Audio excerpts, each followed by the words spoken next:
اور وہ کہیں گے سب خوبیاں اللہ کو جس نے اپنا وعدہ ہم سے سچا کیا اور ہمیں زمین کا وارث کیا کہ ہم جنت میں رہیں جہاں چاہے، تو کیا ہی اچھا ثواب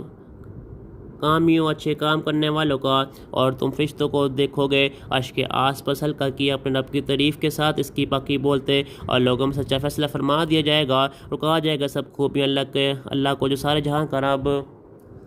بسم اللہ الرحمن الرحیم حامیم تنزیل الکتاب من اللہ العزیز العلیم غافر الذنب وقابل التوب شدید العقاب ذی الطول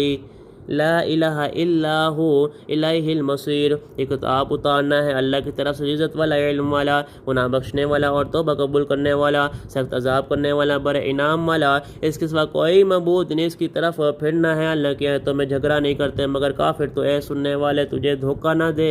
ان کا شہروں میں ہلے گھلے اتارتے پھرنا۔ ان سے پہلے نوح کی قوم اور ان کے بعد کے گروہوں نے جھٹلایا، اور ہر امت نے یہ قصد کیا کہ اپنے رسول کو پکڑ لیں اور باطل کے ساتھ جھگڑے کہ اس سے حق کو ٹال دیں، تو میں نے انہیں پکڑا، پھر کیسا ہوا میرا عذاب۔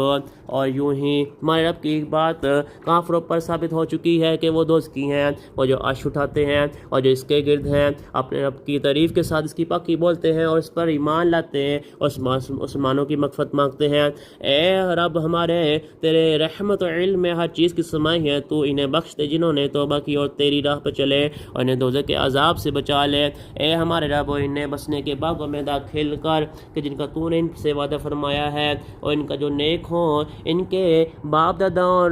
بیویوں اور اولاد میں، بے شک تو ہی عزت و حکمت والا ہے، اور انہیں گناہوں کی شامت سے بچا لے، اور جسے تو اس دن گناہوں کی شامت سے بچائے تو بے شک تو نے اس پر رحم فرمایا، اور یہی بڑی کامیابی ہے۔ بے شک جنہوں نے کفر کیا تو ان کی ادا کی جائے گی کہ ضرور تم سے اللہ کی بیزاری ان سے بہت زیادہ ہے، جسے تم آج اپنی جان سے بیزار ہو، جبکہ تم ایمان کی طرف بلائے جاتے تو تم کفر کرتے۔ کہیں گے اے ہمارے رب، تو نے ہمیں دوبارہ مردہ کیا اور دوبارہ زندہ کیا، اب ہم اپنے گناہوں پر مقرر ہوئے، تو آگ سے نکلنے کی بھی کوئی راہ ہے؟ اس پر ہوا کہ جب اللہ پکارا جاتا ہے تو تم کفر کرتے، اور اس کا شریک ٹھہرایا جاتا ہے تو تم مان لیتے۔ تو حکم اللہ کے لیے جو سب سے بلند برا وہی ہے کہ تمہیں اپنی نشانیاں دکھاتا ہے اور تمہارے لیے آسمان سے روزی اتارتا ہے، اور نصیحت نہیں مانتا مگر جو رجوع لائے۔ تو اللہ کی بندگی کرو، نیرے اس کے بندے ہو کر پرے برا مانے کافر، بلند درجہ دینے والا، عرش کا مالک ایمان کی جان یعنی وہی ڈالتا ہے اپنے حکم سے اپنے بندوں میں جس پر چاہے کہ وہ ملنے کے دن سے ڈرائے، جس دن وہ بالکل ظاہر ہو جائیں گے، اللہ پر ان کا کچھ حال چھپا نہ ہوگا۔ آج کس کی بادشاہی ہے؟ ایک اللہ سب پر غالب کی۔